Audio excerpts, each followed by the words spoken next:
Well, I guess it's a sign of the times. You make a little jokey joke and then you get slapped in the face. I guess I got some apologizing to do today. Also, I got a little pile of cruise news, and I answer a viewer's burning question. It's the show. Let's talk about it. Hey, what's up, everybody? Welcome back to Lido, Loca. I'm your host, Tony, here with the latest cruise news updates and other updates dealing with cruising. I'm here again in the Havana bar. Did you see me walking? I guess I don't have to explain it. It's going to be one of those days. Look, it's early in the morning again. We lost an hour. We're back on Pacific time, and so I'm up early. I'm up before everybody. No, there's people up. I'm up early to record the show for you. I had a great day yesterday in Cabo San Lucas. I tell you what, that was the last port stop on this Carnival Panorama cruise, and it's been a great cruise. I've had a good time here on the Carnival Panorama. I know we spent a lot of time this week talking about crew shortages, but I sure haven't felt it on the Panorama. Everybody's been wonderful. I've had wonderful food experiences, wonderful entertainment experiences, wonderful experiences all around. I'm having a great time on the Carnival Panorama, and I tell you what, I'm really glad that we were able to take this trip because the ports on the western side of Mexico completely different than what I know from Cozumel and ports, Costa Maya ports on the eastern side of Mexico. And I'm glad I've got all that in my head. Man, I took tons of footage in Puerto Vallarta, tons of footage in Mazatlan, tons of footage in Cabo. I'm not really sure how I'm going to show that to you guys yet, but look, it was cool. I got to show that to you. So I just want to say that I do need to do a quick update. A couple days ago, as a side remark, I said that I could not order pizza on my phone here on the Carnival Panorama. Well, thankfully, somebody in the comments went, "Hey man, you're not looking in the right place. Go here, go here, go here.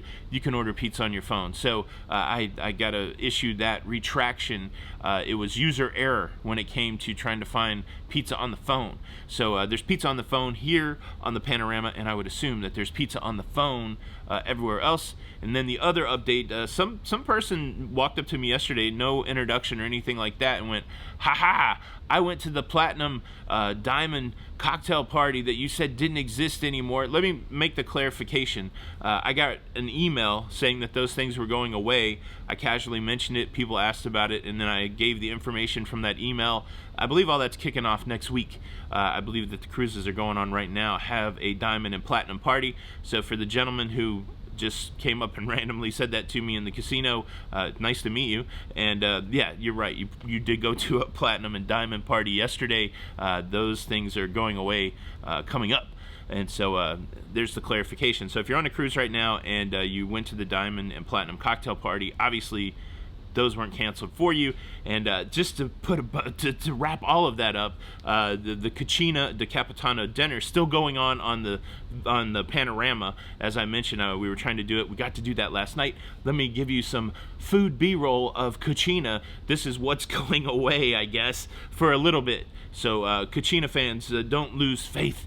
It will come back. But here's a... Is it wrong to do Godfather music for this Italian food? I gotta change it up so I don't get copyrighted. Look, I'd never had the polenta dessert there. I usually think of polenta as a savory dish, but this was delicious. All right. So what are we gonna talk about? I gotta make an apology. I gotta make an apology. We got the cruise news, and then I gotta answer the burning question from the viewer as we explore all things cruising. All right. First, the apology. In the video yesterday, I talked about how maybe some diamond and platinum and gold and whatever level of the tiers are, those people could be snooty. I was playing our snobby. I was playing off an old stereotype that many of us in cruising banter around about, that people that have cruised a lot get a little bit of an entitled attitude. I think most of us have seen this. Obviously, it does not apply to everybody, and I was joking. And so if you're out there and you're diamond and you're platinum and you are offended, if you are not snooty and if you are not kind of holier than thou when it comes to cruising, because because of your status. I was not making fun of you. I was making fun of those people that do that, and it's just a joke. It's a jokey joke. So you don't have to slap me in the face. I got at least a couple. I just want to let you know that I am unsubscribing from you. This isn't the airport, really. You don't have to announce your departure. Look, I'm okay breaking up, but you don't have to send me a breakup letter. But if you want to, you can send me a breakup letter. But hopefully, after all of our years of relationship, hopefully one joke that did not land into your sense of humor, hopefully that won't cause us to break up. But if it does, I do wish you the best in your search for cruise entertainment. I realize that as we say, some creators say, we're not everybody's cup of tea here at Lido, Loca. Sometimes people fit into the community, and sometimes they don't. And so best wishes. That's what I'm saying. But again, now leaving Gate 8, this person who was offended that I played on an old stereotype. And is it really an old stereotype? Because I want to tell you something that happened on this cruise. I was going down past the comedy club, and there was I think it was either a blue card or a red card. These are people that have just started cruising on Carnival. The blue card is a good way to know that it's their first Carnival cruise. Way to go, getting on your first Carnival cruise. And then there was a guy who was talking with some sort of authority, and they were bantering back and forth about some conversation. And then all of a sudden he busts out with, well, the reason I know this is I have 1,400 days at sea on Carnival. I'm what's known around here as a 7-time platinum. And then like there were trumpet players behind him going dun dun dun dun, like the fanfare. And look, that's really where the jokey joke came from. I've never heard anybody so proud to be a 7-time platinum. But anyways, did I apologize? I hope. If I didn't, let me look directly in the camera. If you were offended, or if you're ever offended by any of the jokey jokes on the show, just know that I don't know you and you don't know me, so I'm really not making fun of you personally. I'm just talking about things in cruising, and my intention would never be to hurt another individual's feelings. That's not what I'm all about. I'm about the love, but I'm also an observationalist that likes to poke fun at the irregularities in the world, a satirist, a jokey guy. So yes, I plead for your grace and your forgiveness, and if we have to break up, I understand that we have to break up. All right. Now, cruise news. How about that? Do you guys want to talk about the cruise news, and then I will answer the burning question. Cruise news story number one, very exciting story. We know that the new Carnival Celebration cruise ship is coming out in November of this year. We also know that back in 2019, Carnival signed an agreement with Port of Miami to transform Terminal F to be a new cruise terminal, to be a revitalized cruise terminal that could accommodate the new XL class, the Celebration being the latest ship in the XL class. And the good news is the transformation of Terminal F will be complete in time for the inaugural or the celebratory activities for the Carnival Celebration there in Port Miami. Very exciting. The thing that's cool about, and I've been to Port Canaveral, to the new terminal that was built for the Carnival Mardi Gras, a beautiful, beautiful space. And they're doing the same kind of activity there in Miami, except they're doing it with an existing terminal. And the cool thing that they're doing that makes me feel warm and fuzzy is they're bringing back elements from cruise ships gone by, specifically cruise ships like the Fantasy class ships that were scrapped. They were able to grab some artwork, some of the decor. They're going to incorporate that into the cruise terminal there at Port Miami, and it's exciting time. This will be the third terminal that's in use by Carnival at Port Miami, dedicated to Carnival cruise ships. And when they signed this agreement back in 2019, Carnival had to commit to having cruise ships at that terminal for 20 years.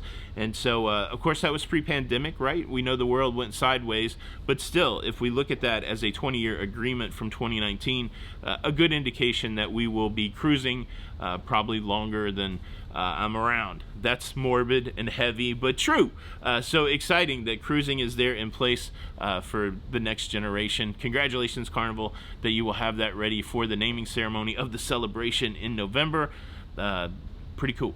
How about that? Cruise news story number two, another Carnival cruise news story. It's very interesting and apropos that this week most of the news has been about Carnival, as I've been on a Carnival cruise ship enjoying that cruise life from a Carnival perspective.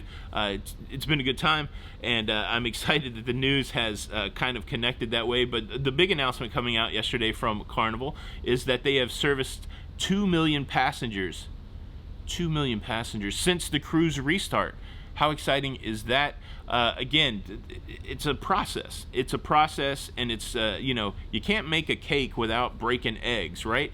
That's the old saying. And so, much like everything in life, nothing is like clean. Nothing is as smooth as poo through a duck, as they say. And so the process of the cruise restart, sure, it's a little messy. Cruise shortages, all kinds of stuff like that.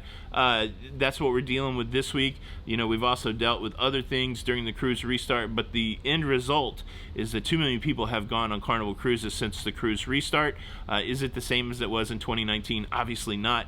But it's the progression that we need to get back to a better place. And look, at the end of the day, once cruising is fully back, and once we get to a time where we don't have some of these regulations, it's going to get back to old-fashioned economics. It's going to be back to consumerism and businesses serving the needs of the consumer, and the consumer's dollar will determine, how much they will tolerate when it comes to good service, bad service, challenges, not challenges, good cruising. And so have faith, I guess, is what I'm saying, cruise faithful, that even if your favorite cruise line is Carnival and you're frustrated right now, there will come a time where your frustration will make an impact, because the business will have to bend to your will as the people with the dollar. That's the way consumerism and economics work. So hang in there is all I'm saying. But big ups on Carnival for getting 2 million people on cruise ships since the cruise restart. That's a big milestone. Cruise news story number 3, super exciting. The Pacific Explorer, P&O Australia's Pacific Explorer, is set to start cruising again on May the 31st. And there's been some big milestones on that cruise ship that really kind of indicates that cruising is getting ready to begin. Let me give you these numbers. Just this week, more than $1 million worth of produce was loaded onto the Pacific Explorer. There's been more than 220 pallets loaded onto the ship, which includes more than 7 tons of meat, 9 tons of fruits and vegetables, 6 tons of seafood, and 30,000 shelled eggs. Yeah, it's a simple thing, but if they're putting food on the cruise ship that will eventually spoil, go rotten, that's a good indication that cruising is getting ready to kick off again, because that's a big investment in food that they're not going to make if the green light is not there. Roxanne's in my head. Roxanne, you don't have to put on the red light. You don't have to stop cruising now. That's Pacific Explorer. Sorry, I digress. Pacific Explorer, so close to cruising again. Less than 2 weeks until we see cruising leaving out of Sydney, Australia, going to Brisbane. Our friends down under finally able to get on a cruise ship. The cruise ban is ending for Australia. Super excited.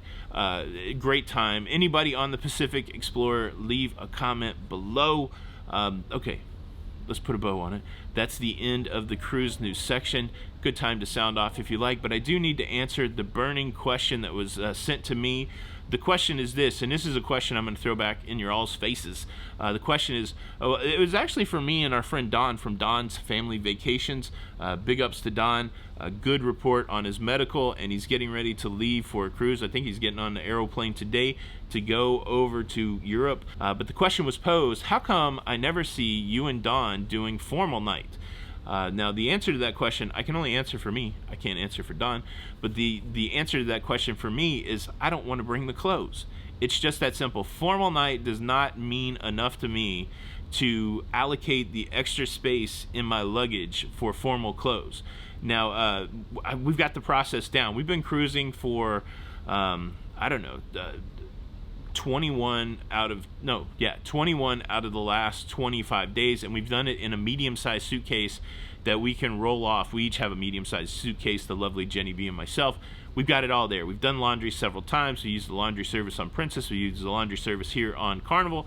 And yeah, now if I had to put a suit coat in there and pants and dress shoes and all that, I would not be able to travel so lightly. And so it's a trade-off. We've done it in the past. We've dressed to the nines, but both Jenny and I have had the conversation. She's not interested in getting dressed up on formal night. I'm not interested in getting dressed up on formal night. There's plenty of other great food options on cruise ships. Yeah, it just doesn't mean anything to us. But I know a lot of people do like formal night, and no shade against them. I don't want to get in trouble with the formal night people. Holy moly, can I go a day without... I'm just kidding about all this controversy. Look, I'm just doing the show. I'm having a good time. I really don't want to offend anybody. I mean, that's true. But how about that? Let me kick that question over to you. Do you dress up for formal night? Does it mean something to you? Does it not mean something to you? I used to work in corporate America where I had to dress smart casual, and I had to go to dinners and dress up, and I just want to look like a hobo now. That's my goal, is shorts and a t-shirt and comfortable shoes. That's the cruise life I'm looking for, and the cool thing is you can cruise that way. There's no unless you go on a cruise line where you have to dress up. At some point, I think I'm going to have to do a transatlantic on the Queen Mary. Is that the one, Queen Mary 2? Whatever leaves Southampton on Cunard. Cunard, can you say it? Cunard, and I think you have to dress up for everything there. So at some point, I'll probably, if I lose some more weight, I'll probably get like a nice suit, tuxedo, something like that. That way I can go on the Queen Mary 2. All right. That's a lot of show. Thank you so much for checking out the show. I hope you enjoyed it. Look, I did this video on reasons to eat at the buffet, and it's got a sister video, reasons to eat at the main dining room. Check out one of these videos next. This is Tony for Lido, Loca, and until the next time, we'll see you on the Lido. Bye.